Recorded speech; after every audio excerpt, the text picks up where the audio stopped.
News, scum. You know, people were. Have you ever read any of Jane Austen's stuff? No. Why? Anything about it? It's widely misunderstood. I'm quite a big fan of Jane Austen. Is it good? It's great stuff, yeah. But it's a lot of people think it's really romantic, but actually, the books are really, really tragic. She never got married, right? She stuck to her guns. But all the characters in the books, it's all about people giving in to the horrible society in which they live. Carry on. I'm really interested in this because I've never heard anyone actually talk about it. Do you want me to tell you? Yeah, give tell you me an which argument. are the best. Give me which are the. No, it's not an argument. I just want to. I just want to know which are the Do you best. want to hear my bullshit argument? No, I can well believe that she's really, really good, but I'm just whenever I've seen bits of it on the films and stuff, I'm a bit like, okay. Well, the films not quite all my portray thing. them as romantic stories. That's But they're a actually shit thing. like yeah. they're sort of like Russian tragedies. Really, they're really, really brutal. Do you want to hear why? yeah. No, I do. Yeah. So, Pride and Prejudice, right? Yep. So you know the character Mr. Darcy. Yes. So Mr. Darcy is just a complete piece of shit, right? That's the whole point of the character, right? And throughout the book, so the main character Elizabeth Bennet, she's got loads of sisters. And I can't remember exactly why, but basically they're all right for money, but they're increasingly not going to be in the future. Right. They don't have any income or something. And they're all daughters. So they all need to get married off to some rich people, basically, so that they can continue living their middle class to upper middle class lives, right? Elizabeth Bennet, the main character, she doesn't want to do that. She's very cynical at the beginning, but sort of cynical, but also kind of fun-loving. Like, she gets poking fun at the society in which she lives. You know, she thinks maybe she'll marry for love, maybe she won't, right? But by the end of the book, she marries Mr. Darcy, this horrible guy, for money, basically. And it's so sad and dark that she even sort of convinces herself that she loves him. So if you think about it, so there's this guy, there's Mr. Darcy and there's Mr. Bingley, right? And they're sort of two really rich friends, right? This is during the Napoleonic Wars. So all of the young men, like all the brothers and fathers of the lower classes have been sent off to war. So the aristocracy are just like going around the country fucking everyone, right? Because there's no one to stop them. That's what happens during war, by the way. Fucking the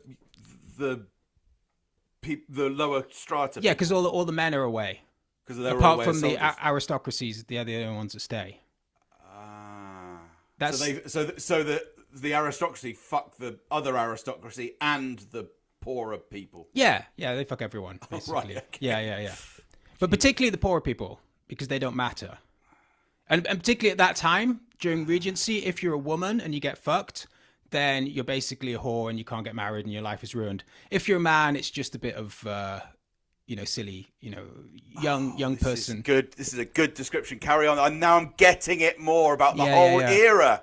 Yeah, that's Regency. But also, it's still today. And that's why, obviously, you see all these people online saying, we should go and fight Russia. We should go and defend England. And you can just see the aristocracy licking their lips. Like, yes, go to Russia. Go die in the fucking trenches of Ukraine so we can fuck your sister. That's basically what... That's yeah. You sure that's not? Is you sure you're not stretching? No, I'm sure that Pride and Prejudice. I'm sure Chomsky said something about it. Yeah. The fucking I'd of the love Chomsky to meet. Engels, the fucking of the lower classes. Well, yeah. Yeah, the whoring out of the classes, and then so Bingley and Darcy they come to this town. Basically, they want to get married to some poor bitches who can't say anything to them. So once they're married to them, they can still keep on in their sort of womanizing ways because their wives don't have any money and so dependent on them. Oh, so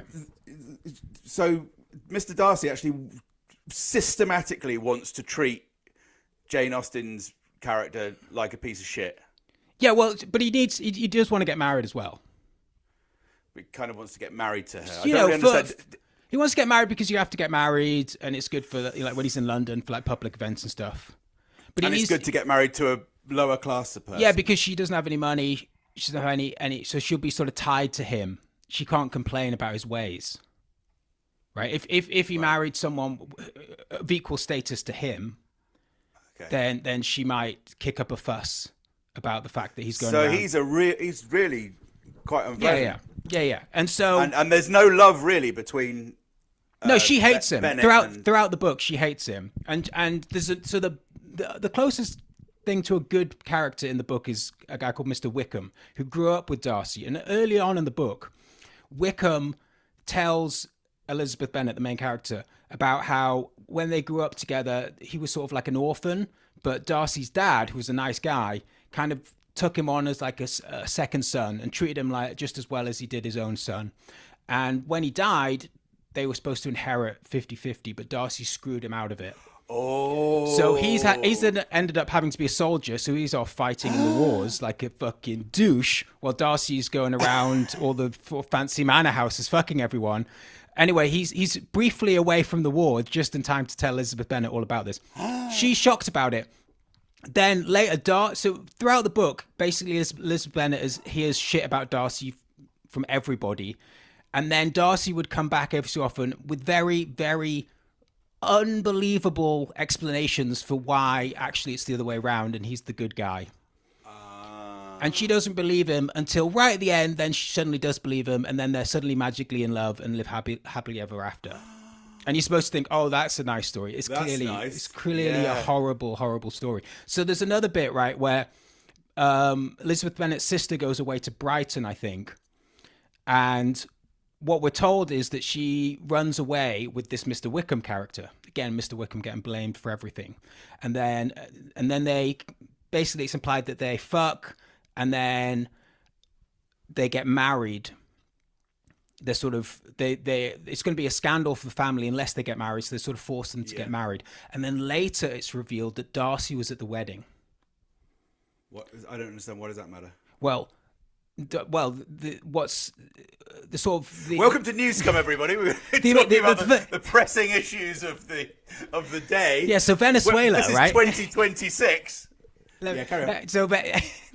So then, the top level of implication is that Darcy went to help out the family, right, to make sure there wasn't a scandal, and paid off Wickham to marry her. Because Wickham doesn't have any money. So he's going to pay Wickham some kind of allowance. Said, please marry her so that the family isn't scandalized by you having sex out of wedlock. Right? But the deeper implication is Darcy fucked her. Darcy fucked her and then didn't realize that she was related to Elizabeth Bennet. And then realizing that that finally his ways would catch up with him if he married Elizabeth. He was like, Wickham, you pretend you fucked her and you marry her and I'll give you some money.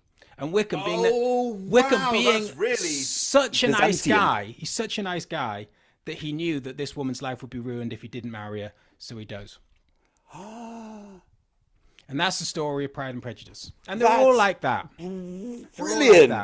So what are the other ones? Are they as sort of as I guess they are as good. They're all the same story.